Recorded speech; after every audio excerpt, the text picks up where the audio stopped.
I am not crazy. Please, you have to believe me. They put me in here to steal my money. I am not sick. I am a prisoner." Those words came through my phone at 2 in the morning, spoken in a voice I had not heard in over 2 years. A voice I had been told was gone forever, lost to dementia and confusion and the cruelty of old age. My grandmother's voice. I sat up in bed, my heart pounding, certain I was dreaming. "Grandma, is that really you?" "Nathan, listen to me. I do not have much time. They watch me. They only let me use the phone when they think I am too confused to remember numbers. But I remembered yours. I have been trying to call you for months." "Grandma, Mom said you have dementia. She said you do not recognize anyone anymore." "Your mother is lying." Her voice cracked with emotion. "I do not have dementia. I had a stroke 2 years ago, but I recovered. My mind is fine. They keep me drugged, so I seem confused when anyone visits. They put something in my food, in my drinks. When it wears off, I am myself again. Like now." I could not process what I was hearing. For 2 years, my parents had told me that Grandma was gone, that the woman I had loved was trapped in a body with a broken mind. They said visiting would only upset her, that she would not know who I was, that it was better to remember her as she had been. And I had believed them. I had stayed away for 2 years, mourning a woman who was apparently still alive and lucid and begging for help. Why would they do this? I asked, my voice barely a whisper. "Money. My pension. I get over $4,000 a month from your grandfather's retirement. Your parents took control of my finances after the stroke. They were supposed to use it for my care. Instead, they put me in the cheapest facility they could find and keep the rest. That cannot be true. Mom and Dad would never." "Nathan, I know this is hard to hear. I know you love your parents, but they are not the people you think they are. They put me in this place and told everyone I was too far gone to visit. They come once a month, just to keep up appearances, and they make sure I am drugged before they arrive, so I cannot tell anyone the truth." I heard voices in the background. Someone approaching. "I have to go. Please, Nathan. You are the only one who can help me. Come see me. See for yourself. Do not tell your parents. Just come. Room 247 at Shady Pines Care Center. Please. I am begging you." The line went dead. I sat in the darkness of my dorm room, staring at my phone, trying to make sense of what had just happened. Either my grandmother had somehow recovered from dementia and was being held prisoner by my own parents, or she was suffering from delusions and paranoia that made her believe conspiracy theories about her family. I did not know which possibility was worse, but I knew I had to find out the truth. My name is Nathan Brooks. I was 19 years old when I got that phone call, and 20 when I finally understood the full scope of what my parents had done. This is the story of how I saved my grandmother and lost my family in the same act. My grandmother, Eleanor Brooks, had been the center of my childhood. She lived just a few miles from our house, in the same home where she had raised my father, and I spent countless hours there growing up. Her house was a Victorian with a wraparound porch, painted pale blue with white trim. She had lived there for 53 years, since the day she married my grandfather right out of high school. Every room was filled with memories, photographs on every surface, furniture that had stories attached to it. "This chair is where your grandfather proposed to me," she would say, patting the arm of the faded green recliner by the window. "This table is where we signed the papers for this house. This lamp was a wedding gift from my mother. She taught me to bake cookies, standing me on a stool so I could reach the counter, guiding my small hands as I measured flour and sugar. She taught me to play chess, patient through countless games where I made obvious mistakes, always encouraging, always finding something to praise, even in my defeats. She told me stories about my grandfather, Harold, who had died of lung cancer 5 years before I was born. She kept his memory alive through 1,000 small details. The way he took his coffee, the songs he liked to whistle, the way he could fix anything with his hands, could build furniture and repair engines, and solve any problem that required patience and skill. He would have loved you, she always said. He always wanted a grandson, someone to teach all his tricks to. Grandma had worked as a librarian for 40 years, only retiring when the arthritis in her hands made it too hard to shelve books. But she never stopped reading, never stopped learning, never stopped challenging herself. At 79, she was sharper than most people half her age. She did the New York Times crossword puzzle every day, in pen, usually finishing it before her second cup of coffee. She read 3 or 4 books a week, everything from literary fiction to mystery novels to history. She could beat anyone at Scrabble and most people at chess, and she never let me win. She said that would be disrespectful to both of us. "The world does not let you win," she told me once. "Neither will I, but I will teach you how to earn your victories." She was warm and funny and fierce, the kind of woman who could comfort you when you scraped your knee and then challenge you to think harder about your homework in the same afternoon. She had strong opinions about everything and was not afraid to share them. I adored her. Everyone who knew her adored her. She was the matriarch of our family, the center around which everything else revolved. When I was 17, she had a stroke. It happened suddenly, without warning. One moment she was fine, and the next she was in the hospital, unable to move the left side of her body, struggling to speak. The doctors said the damage was significant, but not catastrophic. With therapy and time, she could recover much of what she had lost. For the first few months, she made progress. I visited her in the rehabilitation facility every week, watching as she slowly regained her mobility and her speech. She was frustrated by the slowness of her recovery, but she was still herself, still sharp, still the grandmother I had always known. Then my parents moved her to Shady Pines. They said it was a beautiful facility, the best in the area. They said she needed more specialized care than the rehab center could provide. They said she was happy there, comfortable, well taken care of.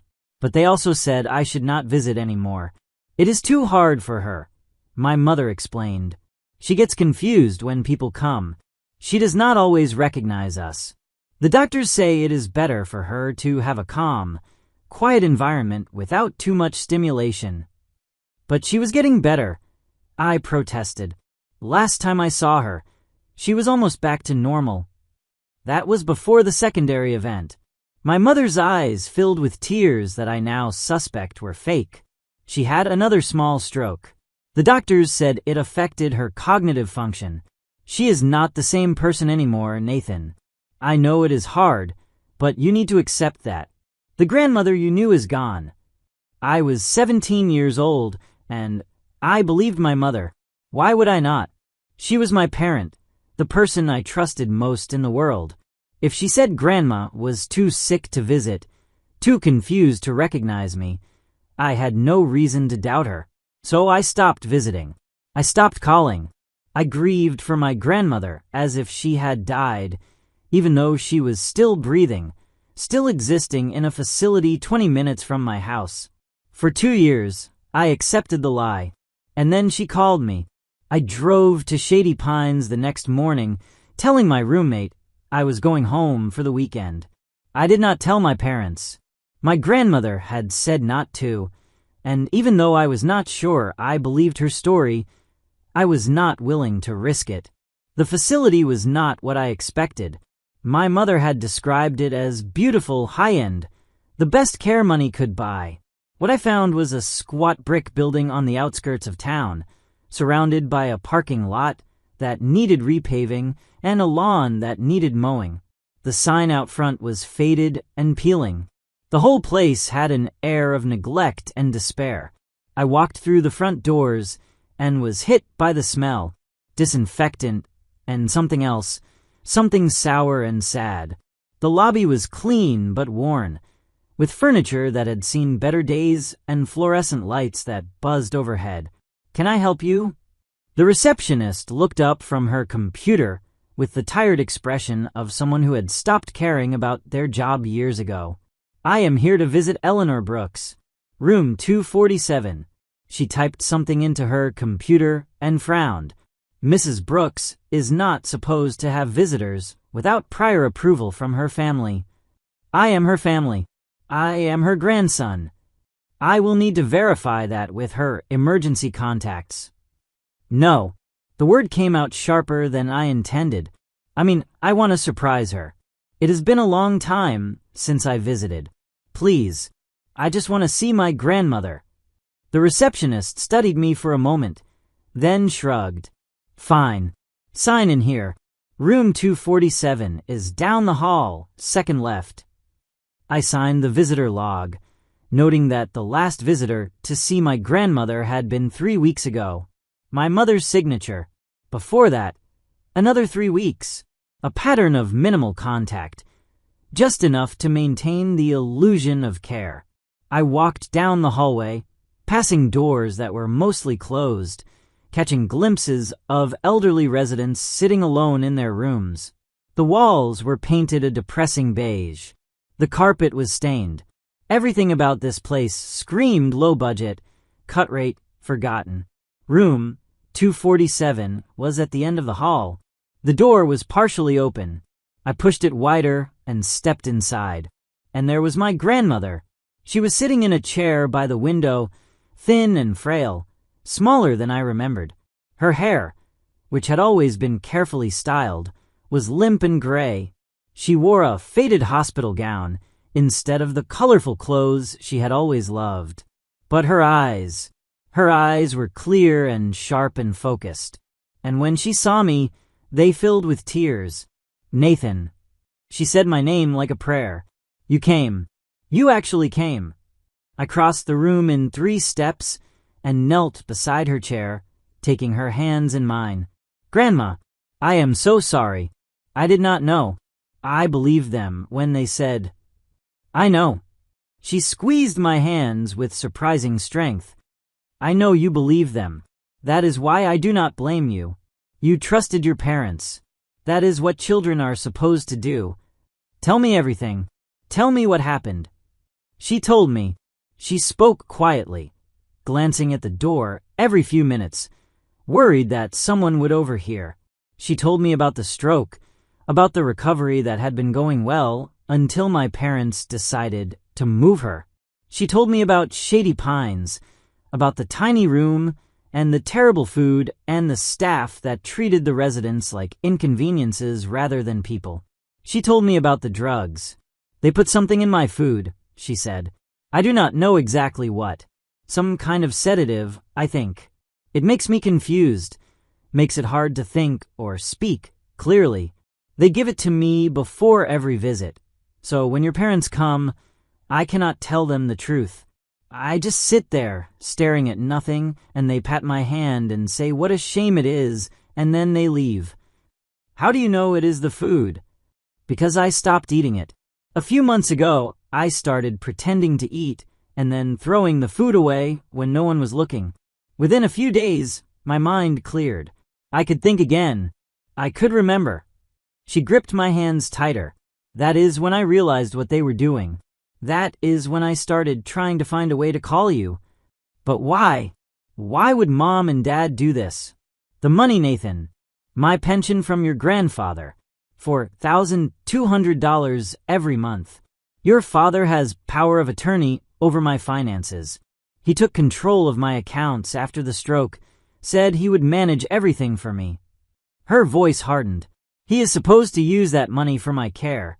This facility costs $900 a month. Where do you think the rest goes?" I did the math in my head. Over $3,000 a month. For 2 years. That was more than $70,000 my parents had stolen from my grandmother while she rotted in a place that smelled like despair. "I do not believe it," I said, but even as I said it, I was starting to believe. The pieces were falling into place. The insistence that I not visit. The descriptions of a beautiful facility that did not match the reality. The convenient story about cognitive decline that excused them from providing real care. I did not want to believe it either, Grandma said. He is my son. I raised him. I loved him. But the evidence is impossible to ignore. She looked at me with eyes that were sharp and sad. People do terrible things for money, Nathan. Even people you think you know. I spent 3 hours with my grandmother that day. We talked about everything, about my life and her imprisonment, and the years we had lost to my parents' lies. She showed me the room, the tiny space with the single window and the bed that was too hard and the bathroom that was barely functional. She showed me where she hid the food she did not eat, stuffed in plastic bags and buried in her closet. She showed me the medication schedule posted on her door, doses of sedatives that were far higher than anything a stroke patient would legitimately need. And she showed me the notebook she had been keeping hidden under her mattress. A record of every dose she was given, every visit from my parents, every conversation she had overheard between the staff about her difficult family. I knew I would need proof, she said. I knew that when I finally got the chance to tell someone, they might not believe me. So I documented everything. Dates, times, names, everything I could remember. I took pictures of every page with my phone. I took pictures of the medication schedule and the room and the facility itself. I was building a case without even realizing it, gathering evidence that would eventually destroy my family. Before I left, I made my grandmother a promise. I'm going to get you out of here. I do not know how yet, but I am going to find a way. Just hold on a little longer. I have been holding on for 2 years. She smiled, and for a moment she looked like the grandmother I remembered, strong and fierce and unbreakable. I can hold on a little longer. I hugged her goodbye, feeling how thin she had become, how fragile. And I walked out of that building with a fire in my chest that would not go out until I had burned everything my parents had built on my grandmother's suffering. I did not confront my parents right away. I knew that if I accused them without solid proof, they would deny everything. They would say Grandma was confused, delusional, a victim of dementia, making up conspiracy theories. They would tighten their control, maybe even move her somewhere I could not find. I needed to be smart. I needed evidence that could not be dismissed. I started by researching my parents' finances. I was still listed on their family bank account from when I was a teenager, an oversight they had never bothered to correct. I logged in and looked at the transactions. There it was, every month, a deposit of $4,200 from a pension fund in my grandmother's name, and every month, a payment of $900 to Shady Pines Care Center. The difference, over $3,000, went into my parents' regular spending. Mortgage payments, car payments, vacations, all funded by money that was supposed to be keeping my grandmother comfortable in her final years. I documented everything: bank statements, transaction records, the pattern of theft that stretched back over 2 years. I saved copies to my own account, to a cloud drive, to everywhere I could think of. Then I started investigating Shady Pines itself. I looked up their inspection records, which were public.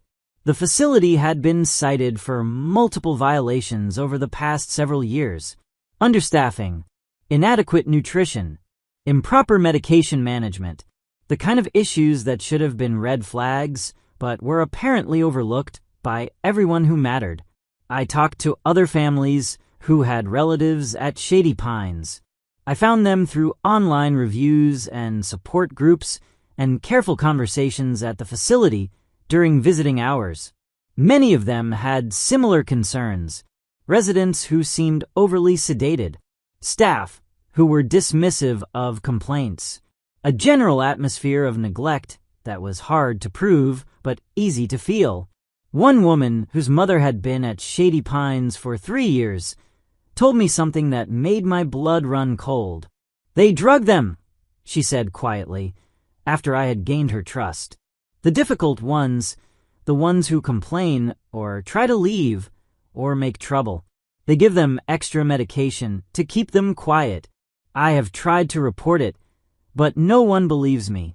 They say my mother is just confused, that I am in denial about her condition. What if I could prove it?" I asked. "What if I could get evidence?"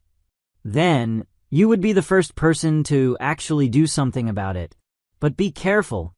The people who run this place, they have connections. They know how to make complaints go away." I was careful. I spent weeks gathering evidence, building a case that no one could ignore.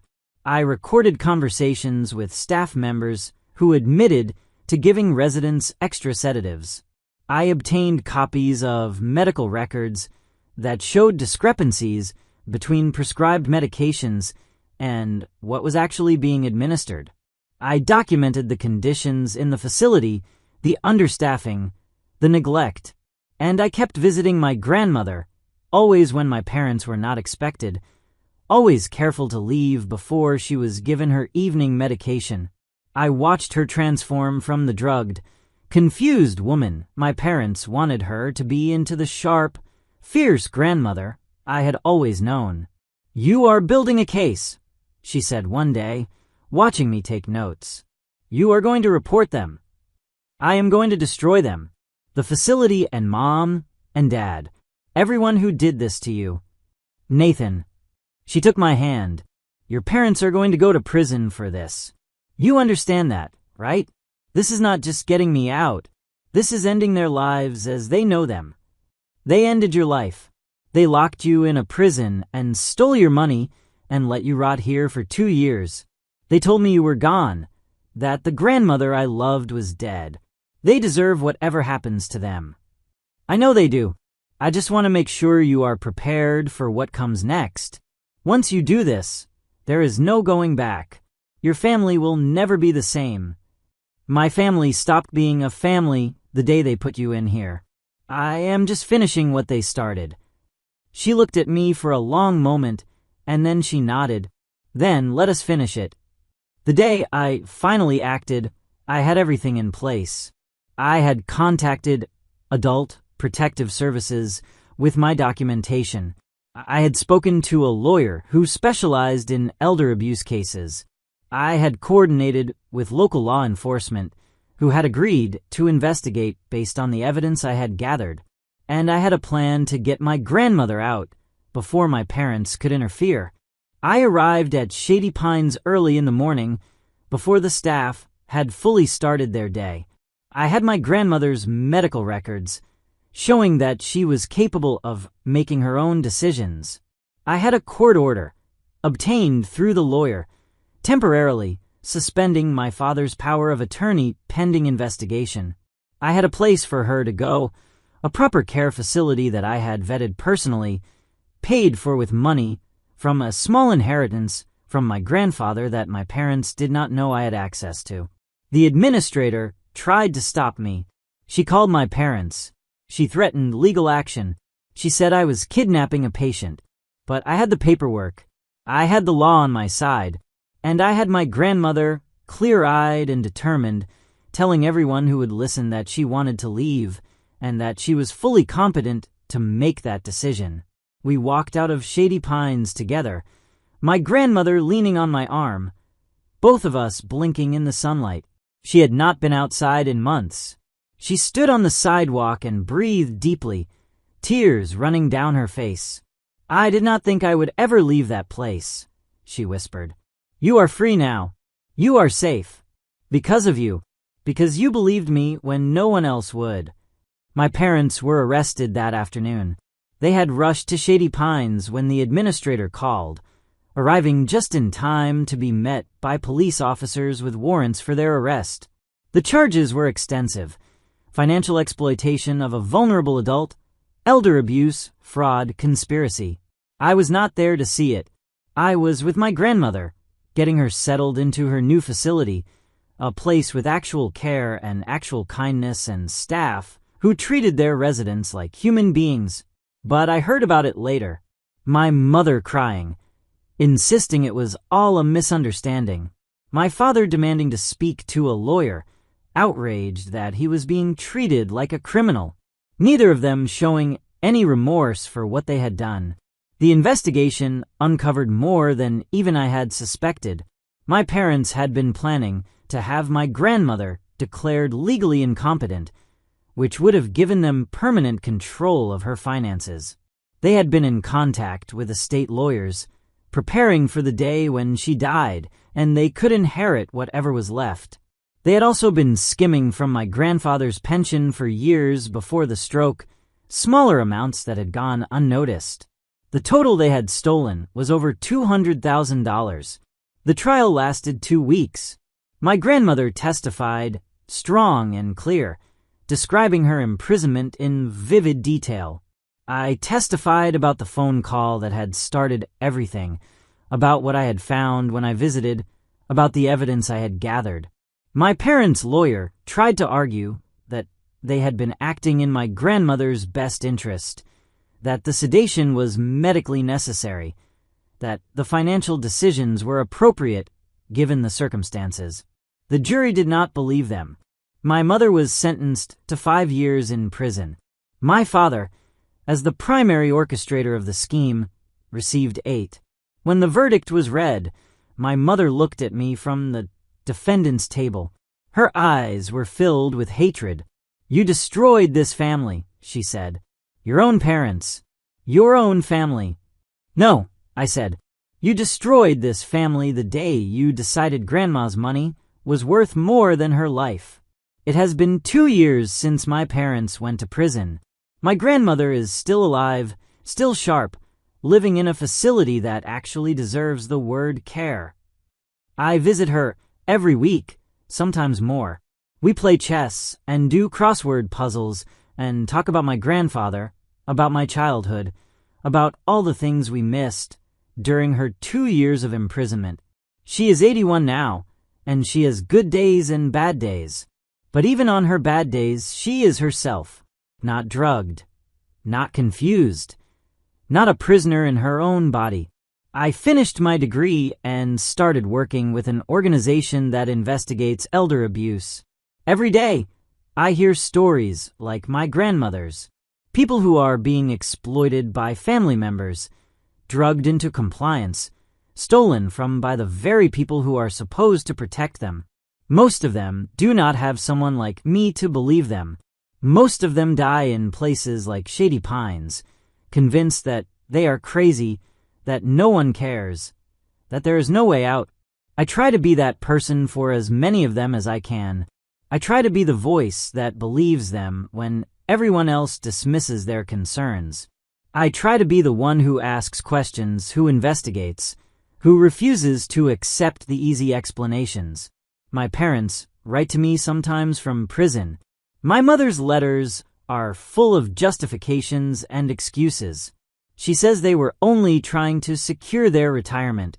She says Grandma would have wanted them to have the money.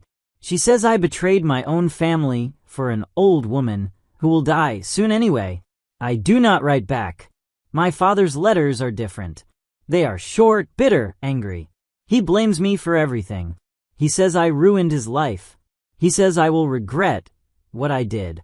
I do not write back to him either. I do not regret what I did. I regret that it was necessary.